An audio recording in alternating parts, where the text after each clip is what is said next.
All right, if I can start to have everyone's attention up here. Again, just pause those really exciting conversations and re-encounters. I know it's so good, isn't it, to be back together in person after 4 years? Yeah.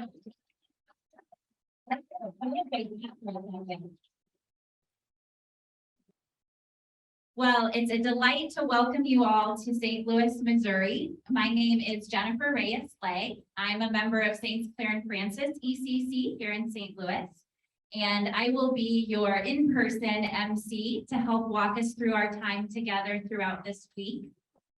Welcome to everybody who's joining us virtually on Zoom. We're so excited to have this way to stay connected with one another around the country. And Mallory is going to be your Zoom point person. So keep an eye on her. Yeah.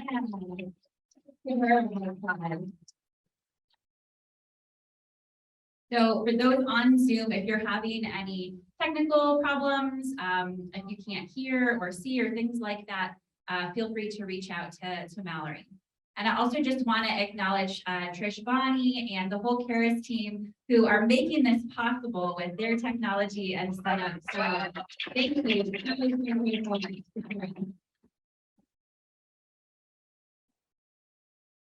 Yeah.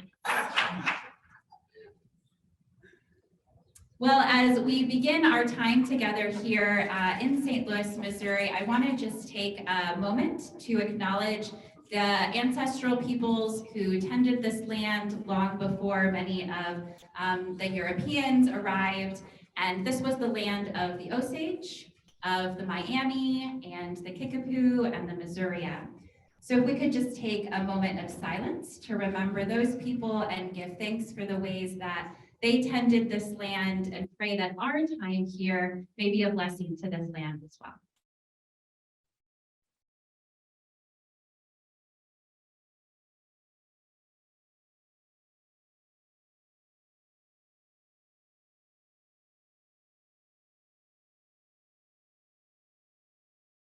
Thank you. Part of how I see my role throughout this week as well is to try and help us stay in our bodies as much as possible. There's going to be lots of interesting things we're thinking about and discussing, but I also really want to keep us noticing what's going on in our hearts, what's going on in our bodies, how are we connecting with one another, how are we feeling. So as we begin today, I invite you to just take a minute of breathing and checking in with yourself to notice, how are you feeling right now in this moment? It might be excited to see people that you haven't seen for a while. There might be some anxious nerves. There might be some curiosity and wondering about what all is going to unfold this week. You also might just be feeling kind of tired. A lot of people traveled in today from long distances. So just take a few minutes, or not a few minutes, but just a few moments to breathe and to really notice, how are you feeling right now?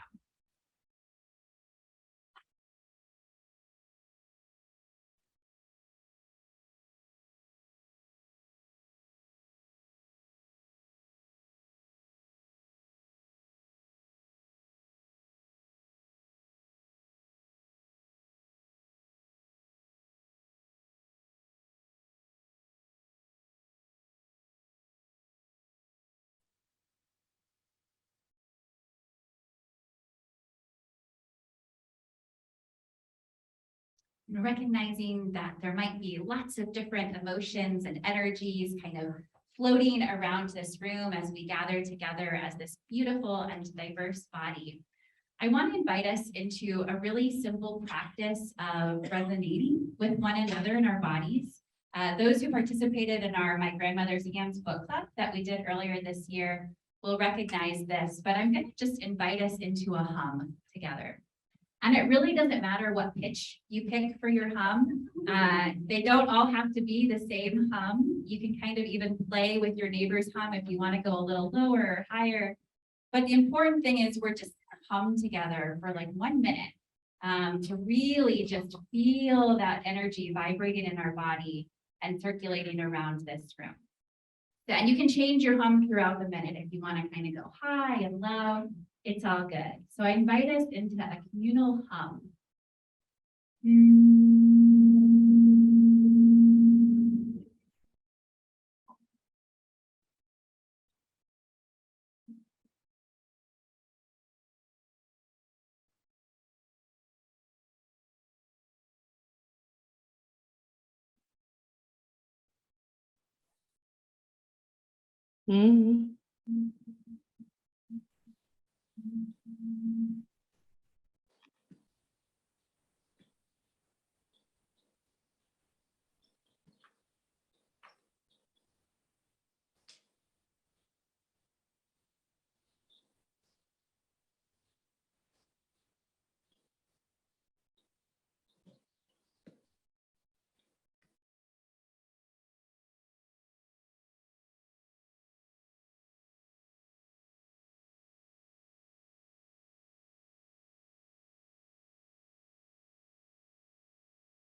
Beautiful. Thank you.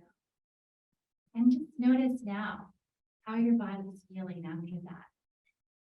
How's your body feeling now, right now in this moment?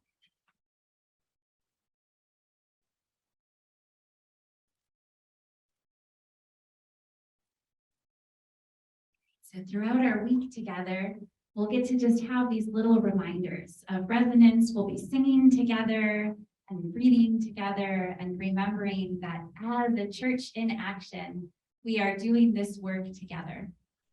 So thank you all. At this time, I'd like to invite forward our presiding bishop, Francis Krebs, to officially open our synod for us.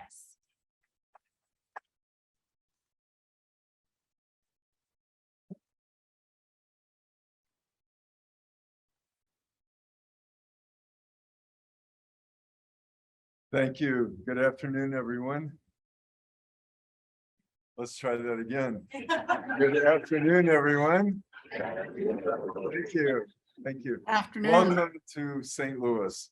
We're very, very excited to have you here. I hope that your journey wasn't too harrowing. You having a little hard time hearing? Maybe I'll hold this. Yeah, I'm a little taller than the average bird. Yeah. Okay. Anyway, it's great to have you here in St. Louis.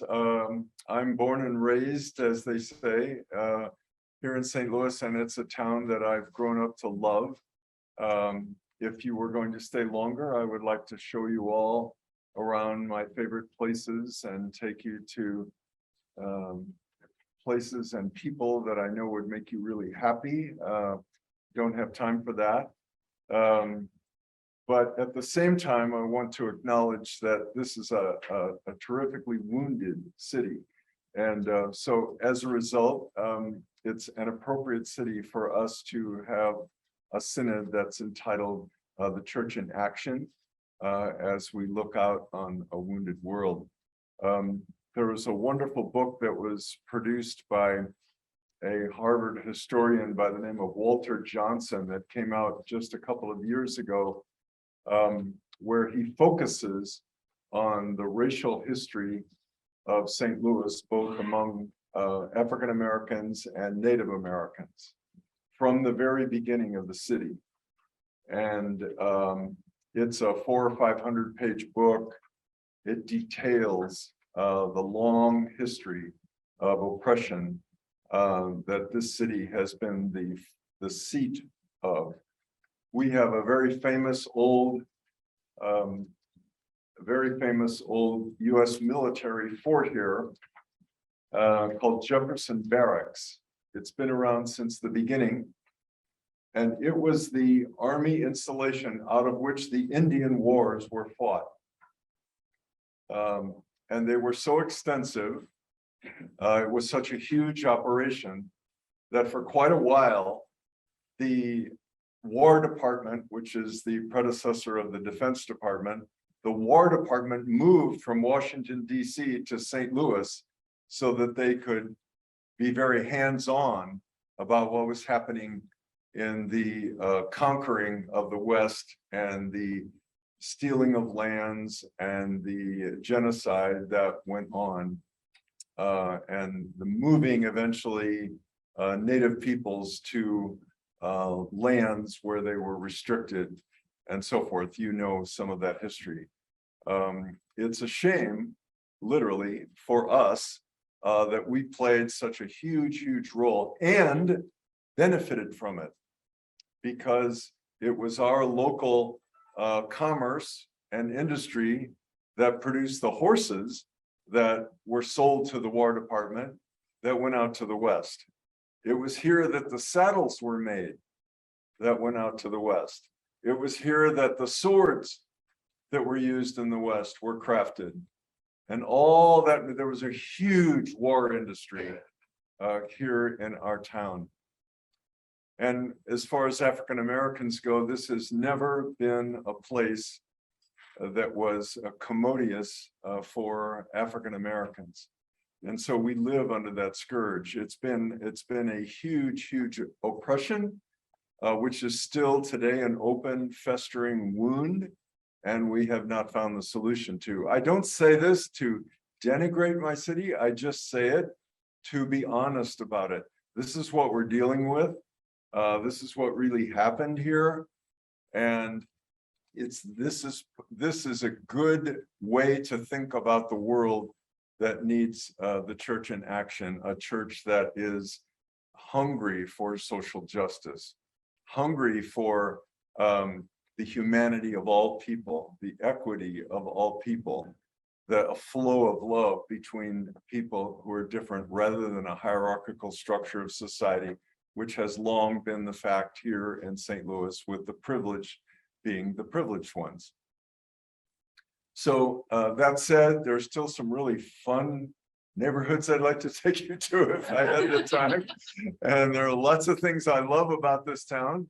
Probably the least thing I love about it is that the Cardinals caved the last 2 days. This is a pretty big baseball town. We have lots that's fun, lots that's alive, lots that's really worthwhile to share, but we don't want to pretend that we don't see the scars that are there that still need our action. So welcome to our town, to St. Louis. It's great to have you here. So let me just say the official thing first and have that done for the record. So it is my pleasure and my duty as the presiding bishop. By the way, my name is Frank and I'll be your presiding bishop for the next 3 days. So as the presiding bishop, I would like to officially open this 9th Synod of the Ecumenical Catholic Communion. We are officially in session as of now. Welcome to this session.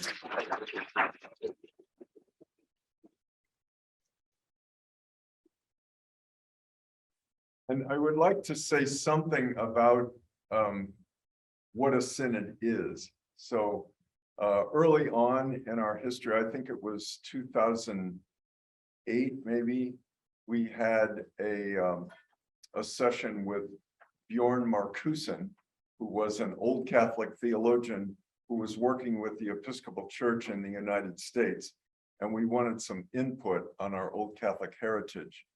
And a lot of us were surprised what he had to say about what a synod is. Because, and I'm not saying these bad ideas I'm about to say were necessarily in your head. I'm just admitting that they were in mine at the time. I kind of tended to think of a synod as something like the US Capitol. You know, that's where the legislation gets done, and that's where the president signs the legislation, and that's where the judicial branch decides whether things are going according to the Constitution that's signed, and all that sort of business is what I thought happened at a synod. Well, it does, but that's not what a synod is. And Bjorn Marcuson set us straight. he said, the first thing a synod is a gathering of the church. That's what it is. And the most important thing we do is worship the living God.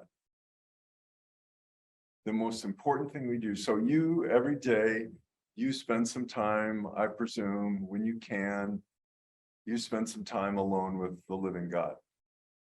And you notice how God lifts you up and gives you what you need for the day. Or you trust that God is lifting you up on those days when you don't quite feel it. You know what I'm talking about. And when we gather in a room like this, knowing that we all share that same praxis, that same trusting posture, it's a beautiful thing. It's just good to know you're with really good people right now who really do their best to offer themselves back to God, the one who is offering God's self to us. It's a beautiful thing. So if we did nothing else but gather and pray, we would be a synod. Are you with me? Yeah. We really would.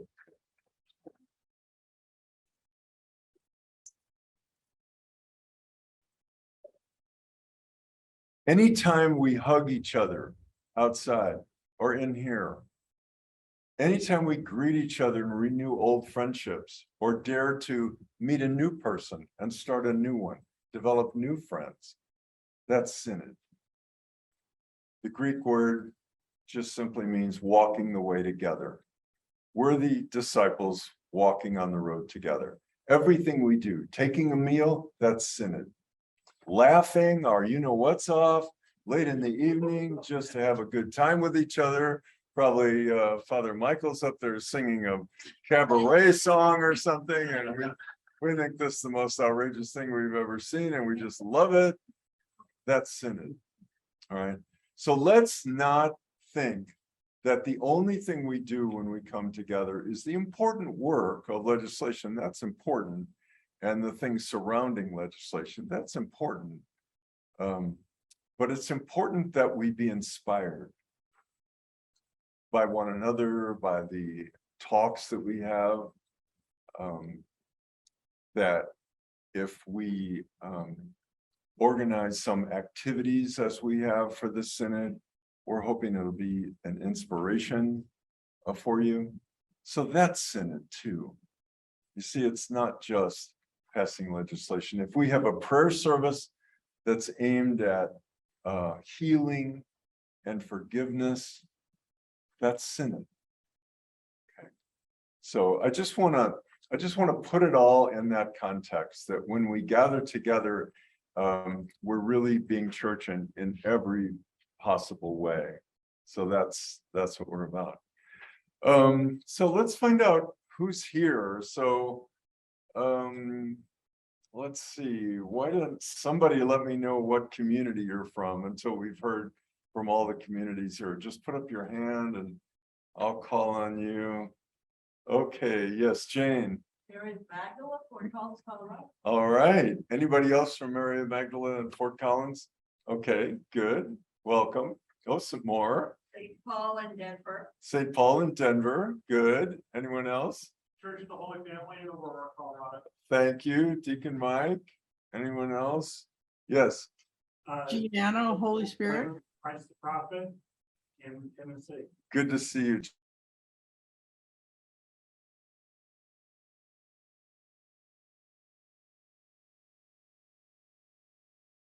Giuliano, Holy Spirit.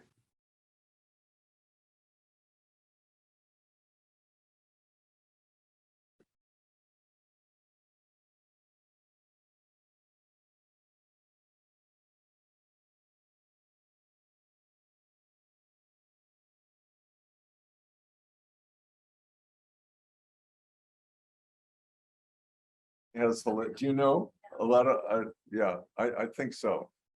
Yes, Tim, Tim from Manus, Oshkosh, Wisconsin. great, welcome. Yes, Connie from Emmaus in Olympia, Washington. so good to have you, Connie. Glad you're here. Dolores. St. Michael's in Tucson, Arizona. So So sorry, I need to testify.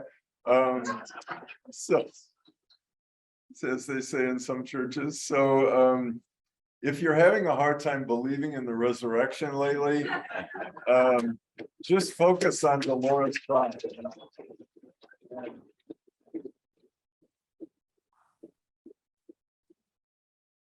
This woman, she keeps knocking on the door of heaven, and God says, no, not quite ready for you.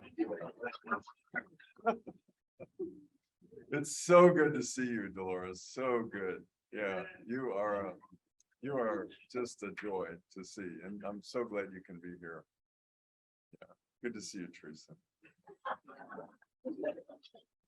Yeah, yeah, yeah, yeah,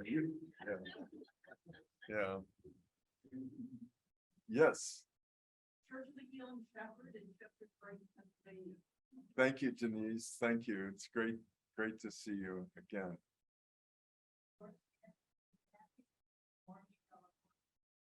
Awesome. Thank you very much. So good to see you as well. St. Clair's, Spokane, Washington.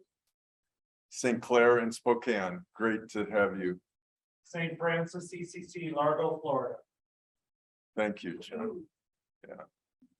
Yes, Greg. Church of the Beloved, Northland, Colorado. Great to have you, Greg, and all of you from Church of the Beloved. Todos los santos y Oklahoma. Bienvenidos. Great to have you. Yes. All Souls in Reading. Great. Shemek.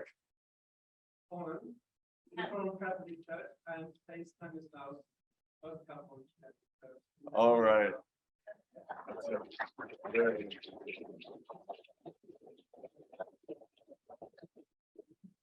So glad. So those of you who don't know that, so the previous pastor at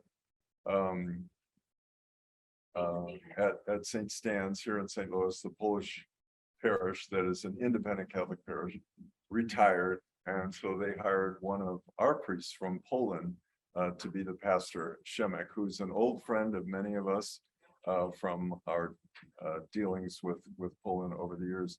And speaking of Poland, what's that? All right. Yes. Thank you for getting that in there, Michael. Yes. What one of our religious orders has lots of adherents in Poland. And we also have Bishop Tomasz, newly minted Bishop Tomasz in Poland.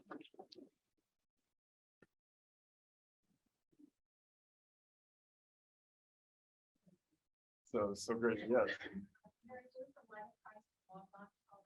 Hi, Mary Lou. So good to see you. Yeah. Bhakti. Yeah, Karasek, Michael, Minnesota. Thank you, Bhakti. Great. Yeah. Welcome. I have some Zoom people. Yes. Oh, great. Thanks. Okay, we don't want to forget that we're. a No, bigger thank circle, you. right? Yes, absolutely. So we have Elaine and Ed, shout out from Guardian People in Tempe, Susan, Church of the Beloved in Colorado, Tammy, Diane from Mary Magdalene in East Rochester, Jackie from New York, Jackie from the community of St. Luke in Framingham, Art from shouting out from Mary and Magdalene in Fort Collins, Frank and Linda from Church of the Beloved, all through their hats in the ring by the chat on Zoom. Wow. Thank you. Welcome. Welcome. One more. So wonderful. Yes. Welcome, Holy Spirit in Boston. Good to see you, Sandy. Yeah. Okay. Well, anyone else we're missing? No? Okay. Well, I know that some people are not getting here until later, so we'll have a few more joining us as the time unfolds, but it's really great to have you here and to get started. If it's okay, I'd like to lead us in prayer. as we begin our synod together.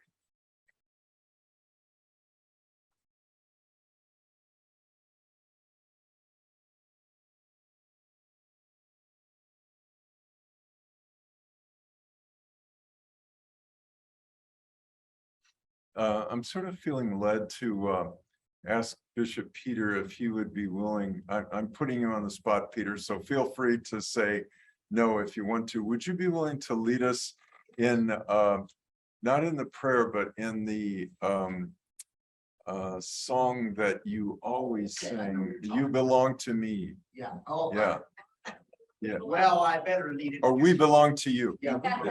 It's not God singing to us, we're singing to Him. But you belong to me, and I belong to you, That's the idea. and we belong to each other. There we are. Yeah, And we belong to each other. that's right. Yeah. Shall we stand and sing together? We belong to you, O Lord of our longing.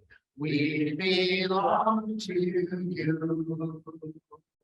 In our daily living, dying and rising, we belong to you. We belong to you. We belong to you, O Lord of our longing. We belong to you. In our daily living, dying and rising, we belong to you.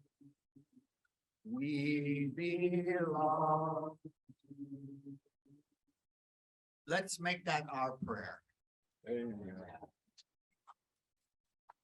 Thank you for that. Just continue standing. That's a great posture for prayer to the extent that you can, as you're able. Living God, we delight in the thought of you echoing back to us that we belong to you. As if you're saying to us, you belong to me, or maybe even us, since we acknowledge you as a community of persons. Thank you for drawing us into your life, into your communal life, for showing us how to relate, for gracing us in such a way that perfects our attempts at being friends to one another. Thank you for gracing us, gifting us with things like love and hope and trust, so that we can be your people. Be with us this week. Shape us up into your people. We pray all this through Christ our Lord. Amen. Amen. Thank you all.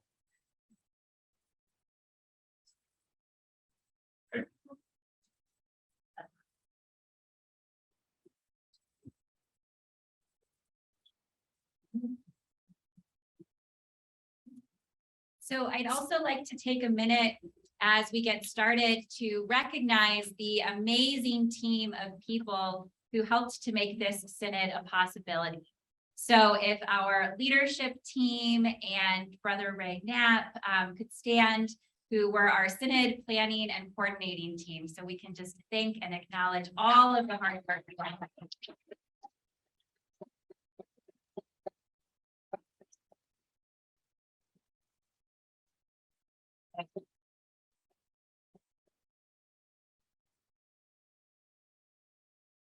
Thank you all so much. Well, now that we're all warmed up from singing, I'm going to invite up Dale O'Brien, who's going to lead us in another song that helps to connect us from the synod we had 2 years ago on Roots and Wings, moving us into action today. So Dale.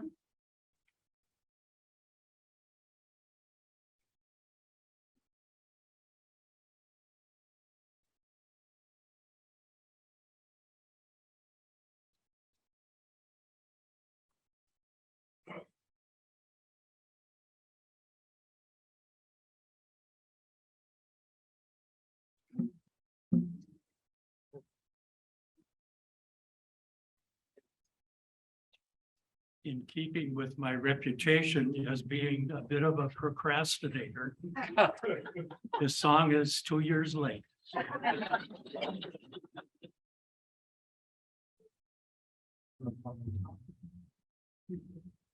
There's copies on your table. Yeah.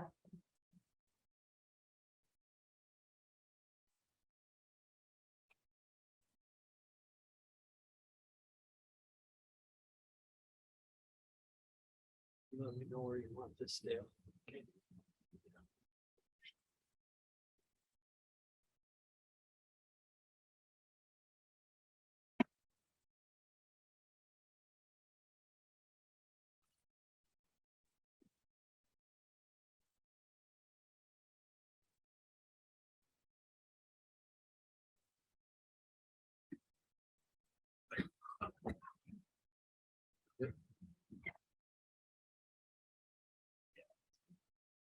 Thank you.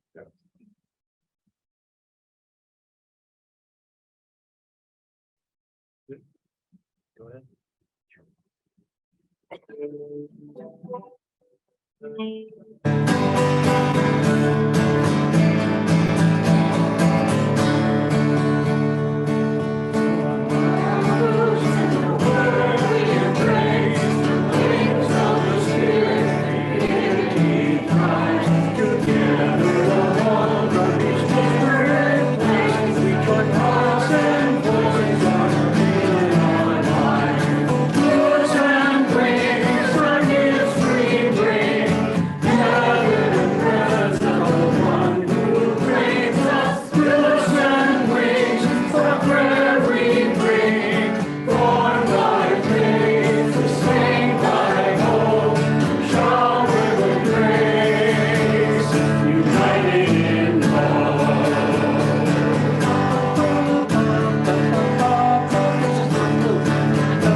Thank you so much, Dale and choir.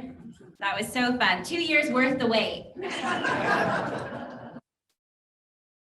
A few housekeeping announcements before we continue with our program for this afternoon. Just a reminder that if you don't have a copy of the schedule, there are copies pasted outside the registration tables. So you can always double check there if you aren't quite sure what's coming up next or where to go. For the rest of this evening, except for our evening prayer, we will stay in this room. So you don't have to worry about finding breakout rooms or anything like that the rest of this evening. The chapel where our evening prayer will be is downstairs back on the first floor. If you go out the elevators and take a left around the corner, it's Marquette room 129. And that's where our evening prayer will be. And that's also just an open, quiet prayer space. So at any moment, as we're gathered, if you're needing just some quiet prayer time, that chapel space will be open for you.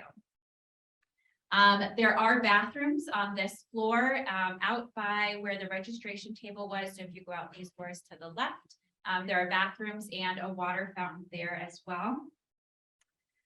Just a quick announcement to celebrate who is present. We got to hear the names of many of the communities. I'm told that we have 145 people registered for this synod. And there are 14 parishes joining us virtually as well, who purchased that virtual package for multiple members to be able to attend and view. So welcome to all of our virtual members again who are joining us. We also have 13 virtual House of Laity participants and 7 virtual House of Pastor participants. So it's exciting. You know, I think we've learned a lot over the last 2 years of how to do these kinds of hybrid gatherings to really stay connected during these times. As was highlighted too, we're also an international group, which is exciting to celebrate. So we have some of our friends from Poland. We also have people joining us from Mexico and from the continent of Africa. So it's exciting to see how this community continues to reach out to those around the world.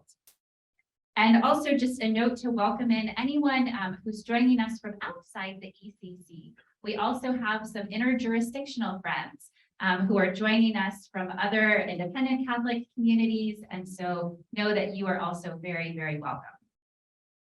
We do have a number of groups who have exhibit tables. So some of those tables are in this room.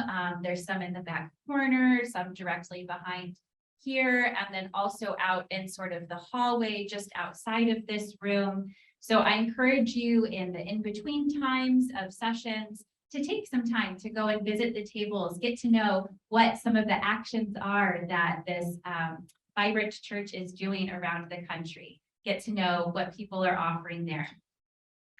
And finally, just another big thank you to all of our volunteers. There are many people who signed up to help work the registration tables, who helped to set up, who are going to be helping in many of the breakout sessions as presenters. So for all of our volunteers, let's just give a big round of applause and thank you.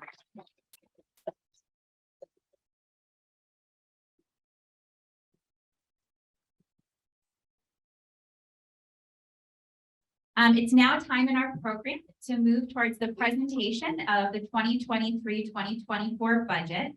And so I welcome up John O'Grady and Leo Champagne, who are chairs of the Finance Committee, and then Christine Garst, who's our ECC treasurer.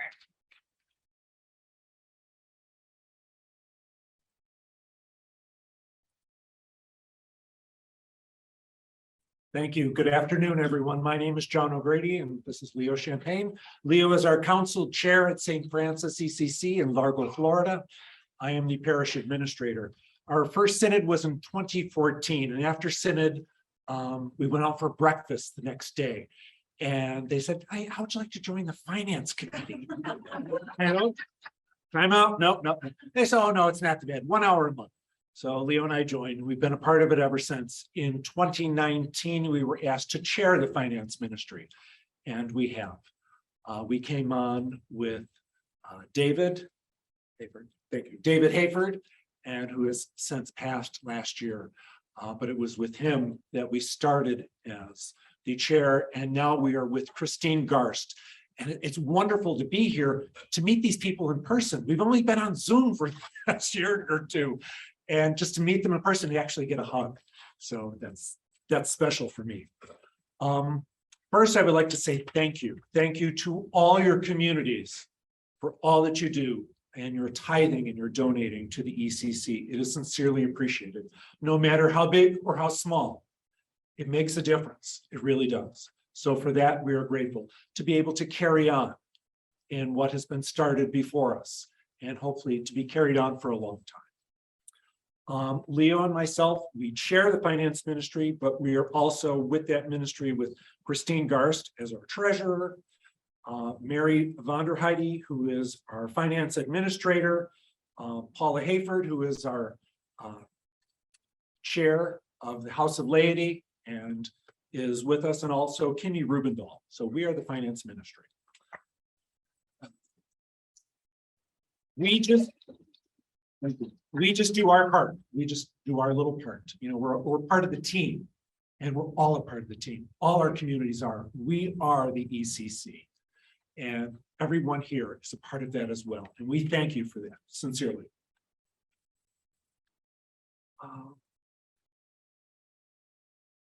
We are also looking for additional people for the finance ministry. I'm sure we have many financial people in this room. Can you give an hour a month? And I say an hour is maximum, because a lot of times now our meetings, they don't last an hour. The finances are there, they're on time, they're accurate, and there's not too much to discuss. So it's an easy gig. So if someone wants to help just a little way, it's greatly appreciated. Just put your hand up or I'll come see you. Or please speak with me. Leo and I came up with the budget. We took the previous budget from 2021 and 2022, and we tweaked it. And we brought it to the finance ministry. And then we did some moving around of funds. Took a little, we didn't use all here, and we needed more there. And so that we came up with the first draft. Then the finance ministry took it and we built it into what it is now. Oh, we would like it to be so much larger than it is. There are so many things we would love to do, but we are limited in the finances that we have. So we're limited in what we could do. So Christine, would you like to come up and take it away?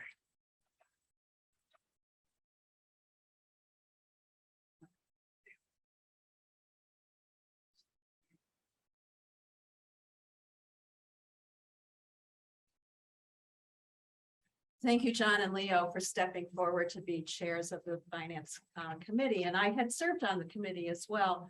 And then last summer, here in St. Louis, actually, I was visiting here with my partner. Bishop Francis called me and said, David is failing and will not be able to continue. Would I be interested in being treasurer? So I'm happy to do it. David, it's hard shoes to fill, and we do miss him. Yes, we're going to talk about the budget, and this is the time, most people take a nap. We're not all number people, but I am sort of one of those that, dreams in numbers and counts the steps when I go up and down. And it's good that we have some people like us who will look at numbers. What I want to do actually is, let's see if I can figure this out. I want to start out with a summary of where we are right now. We've gone through September, so we have 3/4 of the year behind us in relation to the budget that we had before. And then we can have that as our sort of foundation to look at the plans for the next 2 years. Start budget to actual. Yes. I'm sorry. Yeah, to the. The other one that says to the end of the year.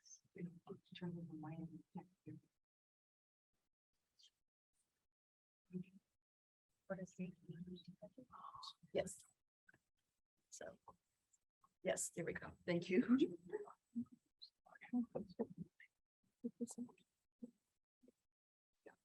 So, did I hear we're not hearing? Yeah, it's just if you can speak as loud. Okay, I'll definitely do that. So I separated in this report, the synod income because it's a special event. So if we scroll down, so you can see it, the last column is our total year budget.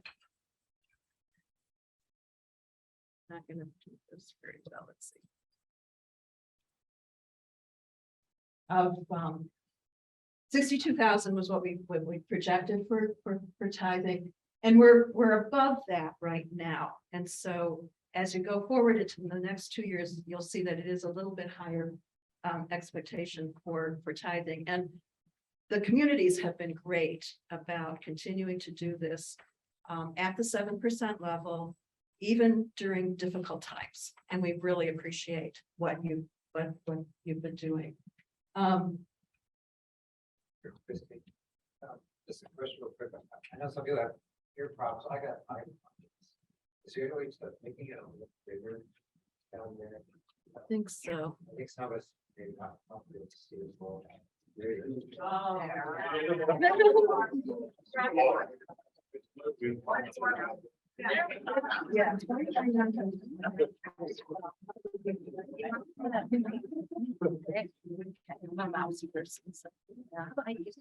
Okay. Okay. See, where are we? Okay. This was total income. Right. So if you look at the fourth column there, the percentages, that's where we are to date. And so our salaries are just exactly what we projected because that's what we pay. And most of our operating expenses as well are in line. So going down all the way down to the bottom, we are actually at a net income in operating. This doesn't include the synod income of $10,000 for the year. So using that as sort of our base, now we can look at what we're planning for the future.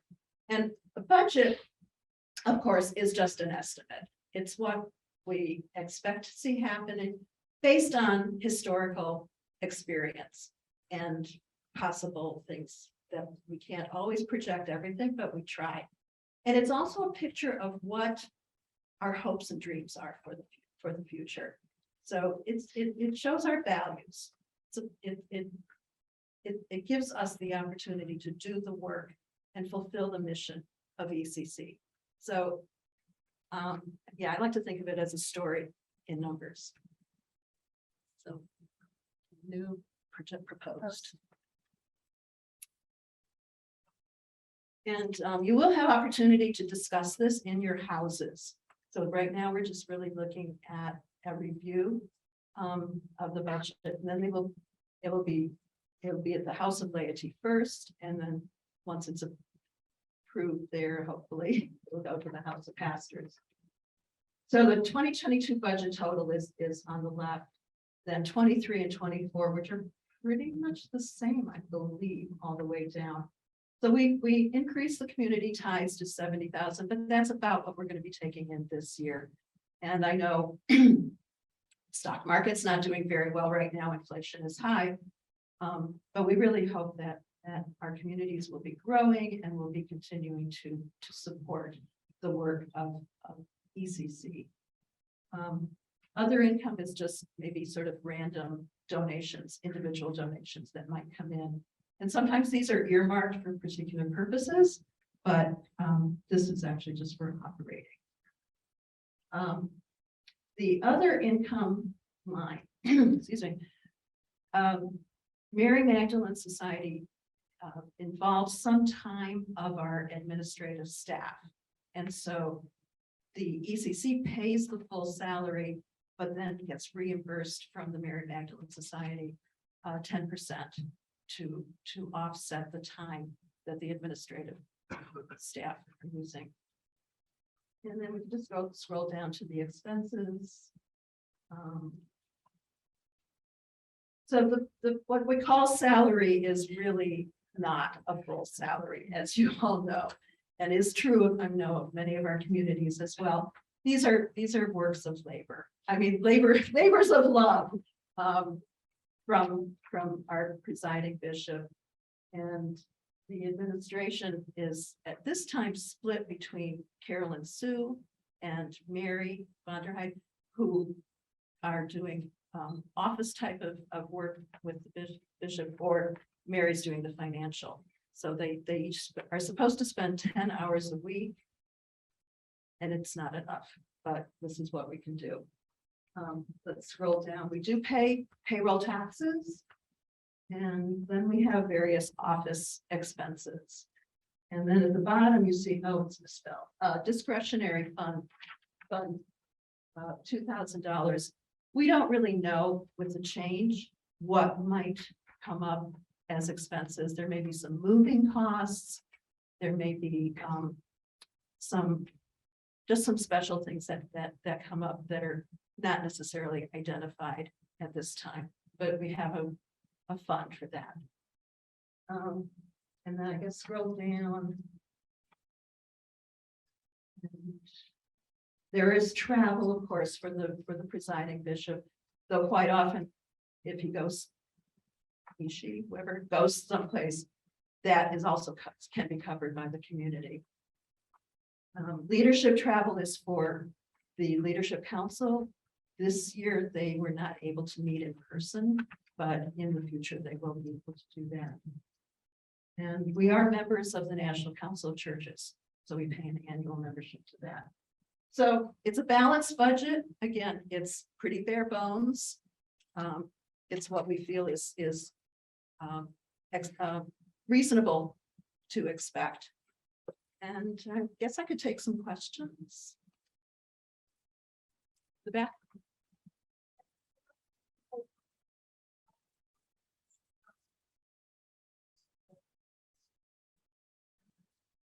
They had been meeting on Zoom to plan synod, and they found it really difficult to work things out. And maybe they might want to address that. As, but that was my understanding. Could you repeat the question? Why is there travel expense for leadership council? Could they meet on Zoom? So, usually in years past, the leadership has come together with the presiding bishop for a weekend to plan synod, not all of the details, but to get a good working beginning on synod. This past year, we were not able to do that because of COVID. And what we found, we did meet on Zoom. We met on Zoom once a week, sometimes twice a week to get this all together. But because of us being all over the country, at the start of every Zoom was kind of like, okay, what did you find out? Where are we? Where are we? And then we'd start on some new things. And then the next week or two, it would go back to the beginning and we catch ourselves back up. And so at probably the first 3 or 4 months, we didn't realize why. We kept saying, why are we so far behind? Why is this such a challenge? And then it was kind of a light bulb moment. It was like, we didn't have that weekend together to even get to know one another and to be with one another. Because when we are, we can hammer out things and talk through problems right then and there. And usually the 2 or 3 days can knock out a lot of the details of the hotel, the food, the planning. So for that reason, and for the reason of the leadership team getting to be with the bishop, the presiding bishop, there's just something about in person that makes it seem to work much, much better and much more smoothly. So, I mean, we're happy to talk to anybody about it, but that's been our experience. Thanks, Teresa. Anybody else? And I'm available, to go over anything like this the next couple of days. Can we pull up the balance sheet? I just want to show you where we are, where we stand right now. We do have a healthy reserve, partly because expenses have been significantly less in the last 2 years with the pandemic. So we try to have about 6 months of expenses on hand, and save just all.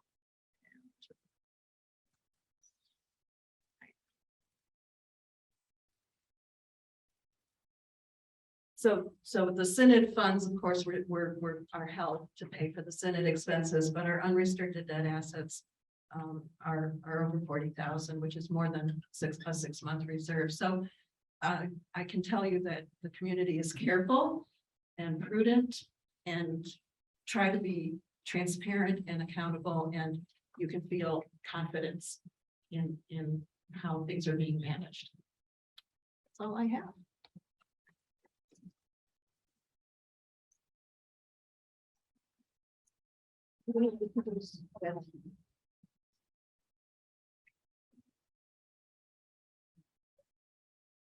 Oh, there's one more question.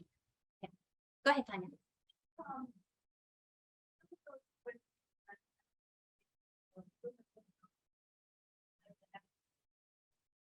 We just got those in the last couple of days because it was the end of the month.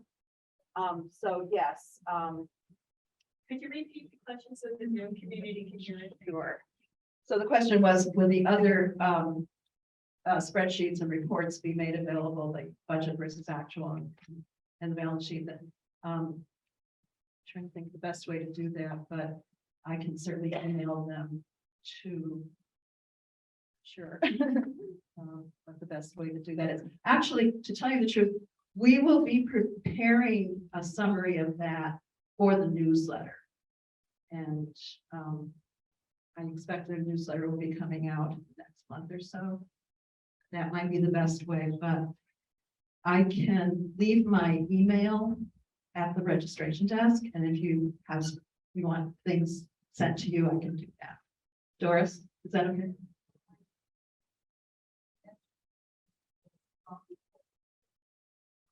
Okay, I'll leave my email up there at the registration desk.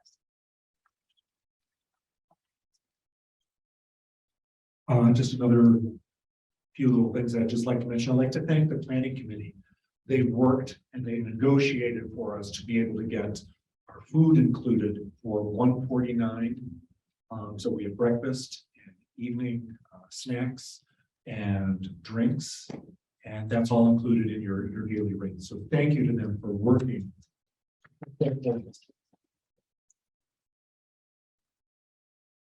Also, something that we sent out in the electronic was one of the electronic documents.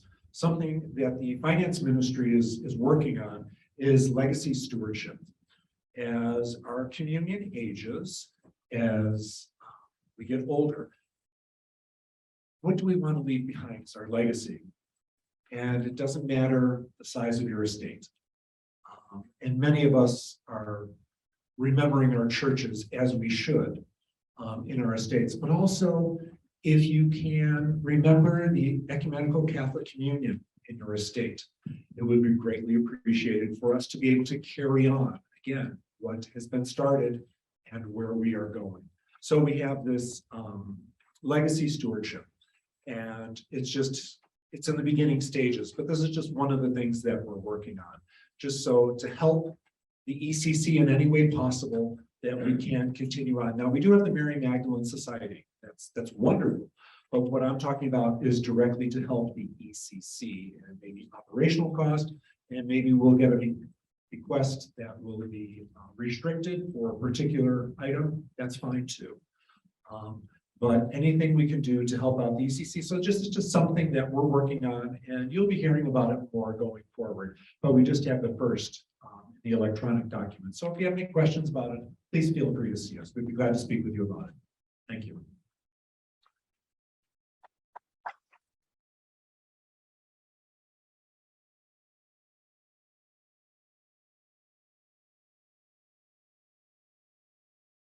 Next up, we have Betty Adams, who's going to share with us about the Mary Magdalene Society. Betty?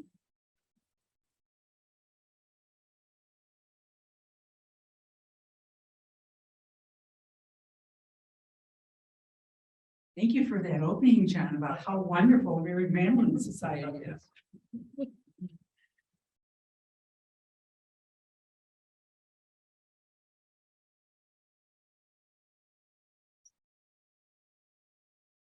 It's going to take a minute to all load up. I'm gonna try to do both of these at the same time. Let's see how ambidextrous I can be. There we go.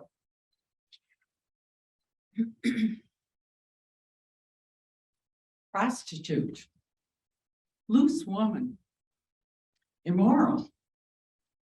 These are the words that have been used to describe Mary Magdalene for years, centuries.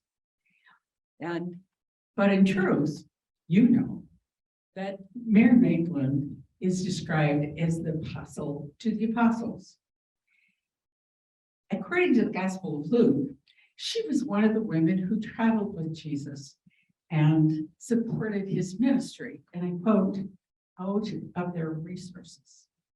This is how Mary Magdalene Society got its name. I'm Betty Adams. I am from Emmaus of Oshkosh Parish Council Chair there. I'm on the MMS Advisory Committee since 2016 and co-chair of fundraising with Mary Batavia. During 2015, the first year of Bishop Frank's term as presiding bishop, he gathered a group of people together to problem solve. How do we balance the ECC books and create support for the future? Well, the result was to establish the Mary Magdalene Society as an affiliate of the ECC. You make decisions about the purpose of Mary Magdalene Society, what we raise money for. So priority was given to eliminating the debt, the organizational debt, and then the remaining contributions were set aside to establish the Mary Magdalene Fund. Now that provides grants to help the ECC grow. We give grants to the youth and to developing priests. So once Mary Magdalene Society was officially established with bylaws and the people were appointed officially to the advisory committee, an endowment was created. The St. Louis Community Foundation was chosen to hold and invest the bulk of the donations. At this time, the committee's goal is to raise money each year to make these grants and cover minimal fundraising expenses while we let the endowment grow. Eventually, the endowment will distribute income to cover the grants, and the annual donations that you make can be applied to the endowment principal, which will increase the income. Now, our total fundraising goal for 2022 is $15,000. Now, this will cover the minimal expenses and it will make grants. The first grant ever given was $5,000 to a youth activity organized by Jen over here. First grant. Okay.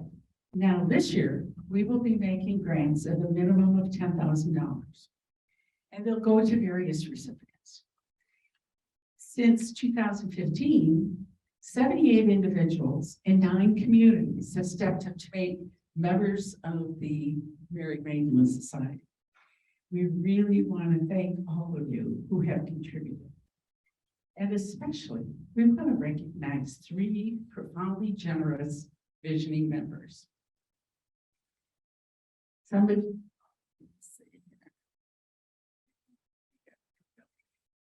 of you will remember Leah Tomsky. Leah lived in St. Louis, and she lived also in the Los Angeles area. Because of her passion for helping youth, including younger priests, she made a major donation which launched the Mary Magdalene Society. And in the first few years that followed, she continued giving her time and expertise as an educator. And while she served on the initial Mary Magdalene Society Advisory Committee, unfortunately, Leah passed in 2019.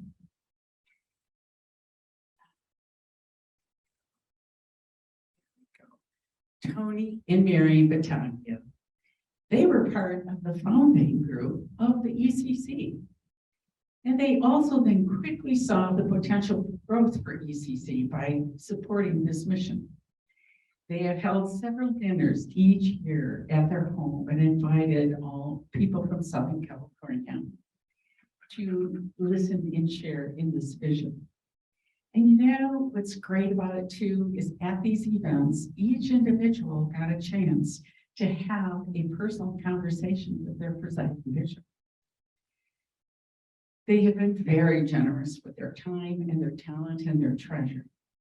Sadly, Tony passed away a few weeks ago. But Mary will be with us on Tuesday. So now let's take a few minutes and we'll look at the numbers of Mary Magdalene Society. You have donated since 2015, $157,000. Now, the endowment account is valued currently at $104,000. We have spent in expenses. That's right. The checking account balance is $11,000. And our total expenses year to date have been $20,000, which this averages less than 2% annually of your total donations.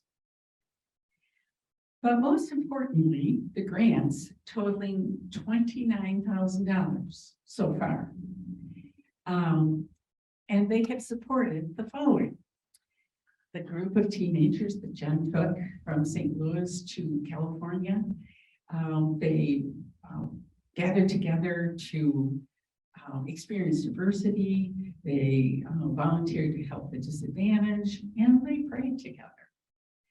Recently this year, there were 2 young adult retreats held in California, and there are currently 7 grantees who are going to complete their coursework to be a priest or continuing new programs that will add new services to their communities. And then there are pastors who have education debt, and their communities aren't always able to provide enough financial support. But as a society of many, we can. So I'd like to share with you now the appreciation from a couple of our past grantees.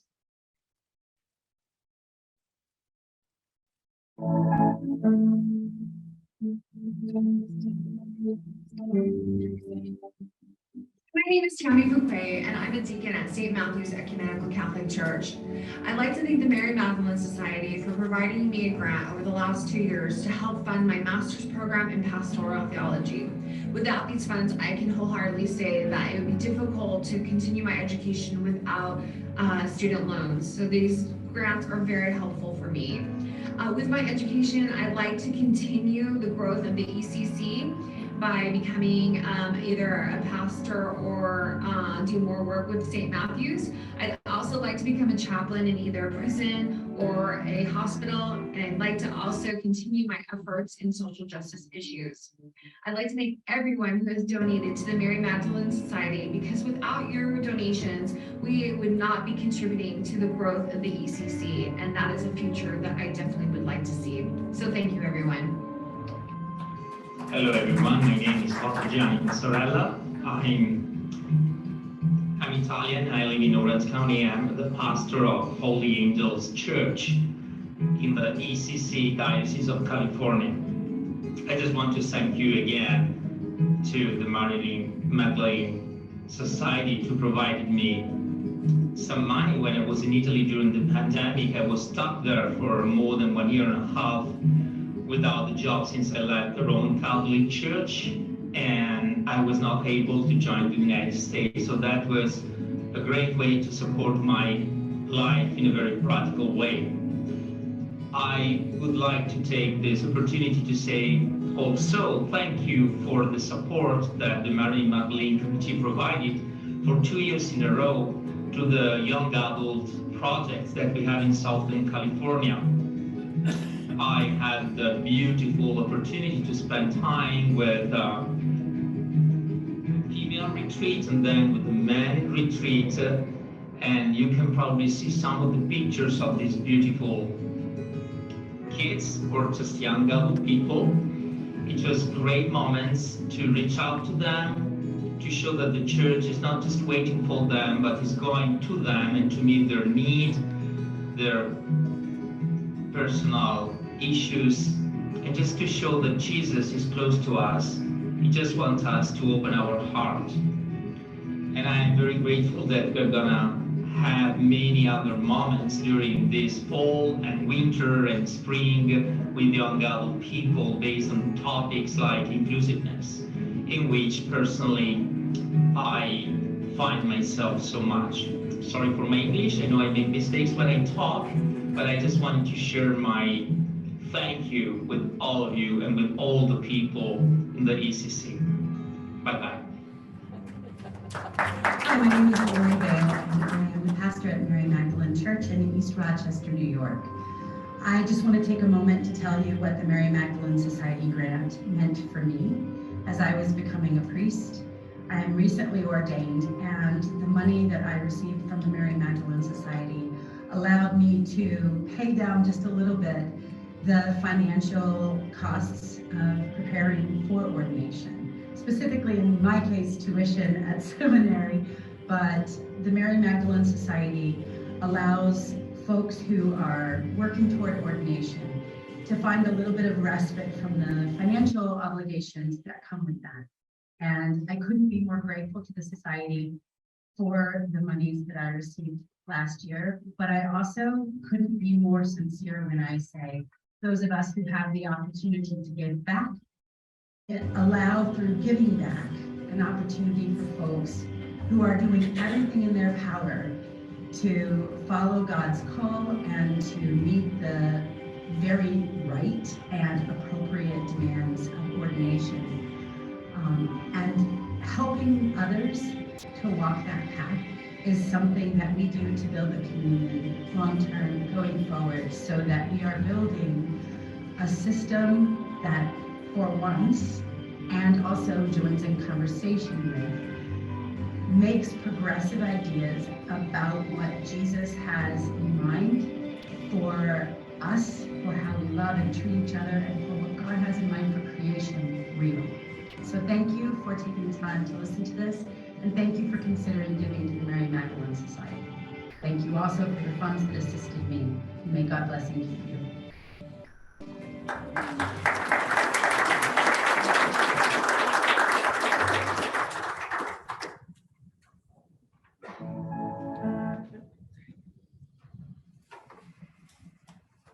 These people are the future of ECC. And remember that all communities are welcome to apply. So if you would like more information about how to apply, if you have questions, please come to the workshop on Tuesday at 1:30. We will have there a few of our other past recipients and grant recipients there who will also share with you how you have helped them.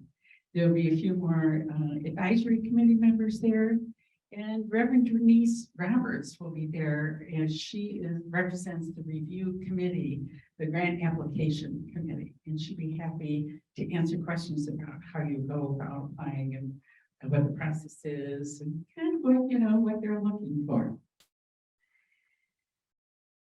Thank you for your support that you've given them.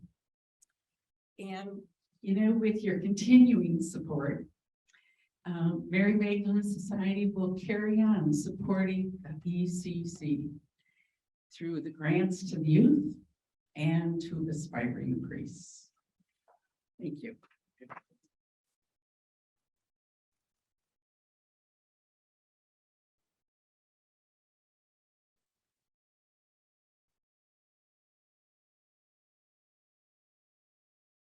Thanks, Betty.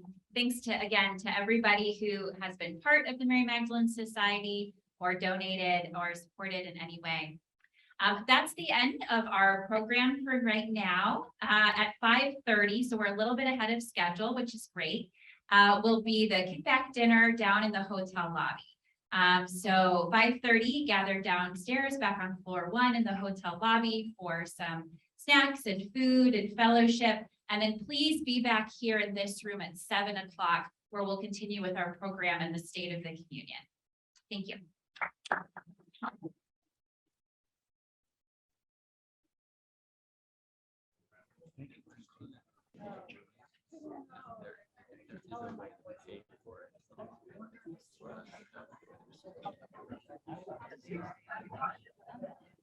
Hi, everybody.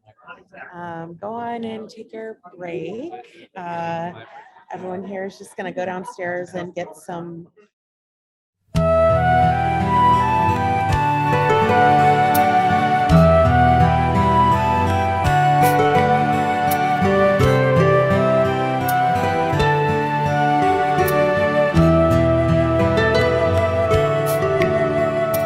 Come to me, all you who hunger, come be nourished without price. Come and drink of that new river of life. Bring the lowly and the children, bring your labor and your strife.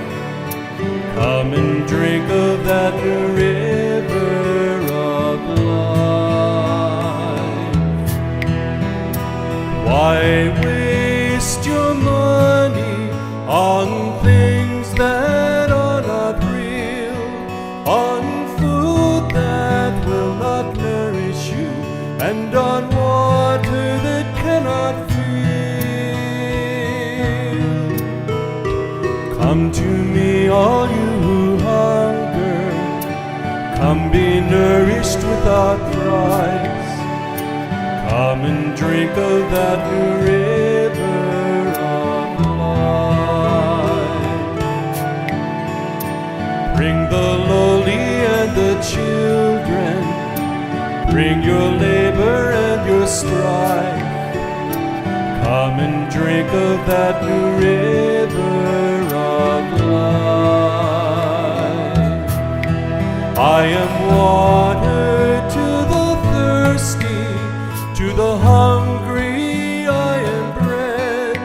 I will bear up your burdens, I will raise you from the dead. Come to me, all you who hunger, come be nourished without price. Come and drink of that new river of life. Bring the lowly and the children, bring your labor and your strife. Come and drink of that new river of life. I will promise my covenant to all who will hear. Come and seek me where I am found. I will always be ever near. Come to me, all you who hunger, come be nourished without price.